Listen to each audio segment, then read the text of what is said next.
यह है अयोध्या का हनुमानगढ़ी मंदिर, जहां आज भी हनुमान जी एक राजा की तरह विराजमान है। लेकिन इस मंदिर की नींव एक ऐसे धर्म संकट पर टिकी है जिसने स्वयं यमराज को भी डरा दिया था। कहानी उस समय की है जब प्रभु श्री राम ने अपना अवतार कार्य पूर्ण कर बैकुंठ लौटने का निर्णय लिया। लेकिन एक अद्भुत समस्या सामने आ खड़ी हुई। अयोध्या में मृत्यु का प्रवेश असंभव था, क्योंकि जहां हनुमान पहरा दे रहे हों, वहां यमराज भी कदम रखने से पहले 100 बार सोचते थे। प्रभु राम जानते थे कि हनुमान के रहते काल उन तक नहीं पहुंच सकता।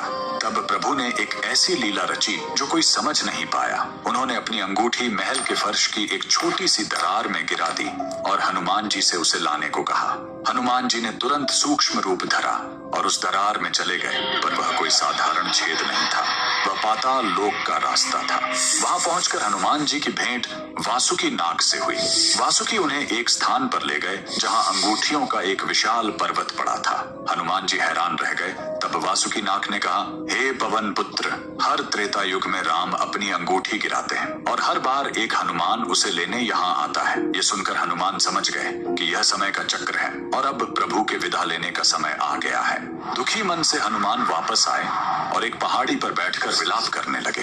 तब श्री राम ने उन्हें दर्शन दिए और समझाया कि कल युग में भटके हुए लोगों को राह दिखाना ही अब उनका दायित्व होगा। और जिस पहाड़ी पर प्रभु ने उन्हें यह जिम्मेदारी सौंपी थी, आज वही पावन स्थान हनुमानगढ़ी है, जहां हर दुखी इंसान को उसकी समस्या का समाधान मिलता है। अगर आप भी प्रभु हनुमान जी के भक्त हैं तो कमेंट में जय श्री राम जरूर लिखें। 99% लोग नहीं जानते कि हनुमान जी का विवाह हुआ था। उसकी एक पत्नी भी थी और उनका एक मंदिर भी है जहां वो अपनी पत्नी के साथ पूजे जाते हैं। ये कथा तब की है जब हनुमान जी सूर्य देव को अपना गुरु मानकर उनसे शिक्षा ले रहे थे। हनुमान जी के पास असीम एकाग्रता और लगन थी। सूर्य देव ने उन्हें 9 दिव्य विद्याओं का ज्ञान देना शुरू किया। हनुमान जी ने बहुत ही कम समय में 9 में से 5 विद्याएं पूरी तरह सीख ली। लेकिन जब बाकी बची 4 विद्याओं की बारी आई तो सूर्य देव रुक गए। हनुमान जी ने कारण पूछा तो सूर्य देव ने कहा, हे मारुति, जो 5 विद्याएं मैंने तुम्हें दी वो तो कोई भी सीख सकता है, लेकिन बची हुई 4 विद्याएं केवल उसी को दी जा सकती हैं जो विवाहित हो। एक अविवाहित या ब्रह्मचारी इन विद्याओं का अधिकारी नहीं हो सकता। हनुमान जी धर्म संकट में पड़ गए। एक तरफ ज्ञान पाने की तीव्र लालसा थी और दूसरी तरफ उनका अखंड ब्रह्मचर्य का संकल्प। उन्होंने सूर्य देव से कोई और मार्ग निकालने की प्रार्थना की, लेकिन नियम तो नियम था। तब हनुमान जी की इस दुविधा को हल करने के लिए स्वयं सूर्य देव ने एक रास्ता निकाला।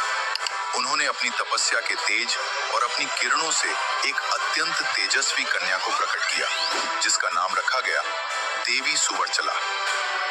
दोस्तों, आगे बढ़ने से पहले वीडियो को लाइक करके पेज को फॉलो कर लीजिए। सूर्य देव ने हनुमान जी से कहा, हे हनुमान, सुवर्चला मेरा ही तेज है। ये अयोनिजा है, यानी जिसका जन्म गर्भ से नहीं हुआ।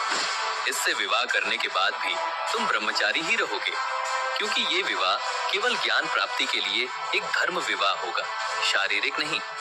गुरु की आज्ञा और ज्ञान प्राप्ति के लिए ज्येष्ठ शुक्ल दशमी के दिन हनुमान जी ने देवी सुवर्चला से विवाह किया।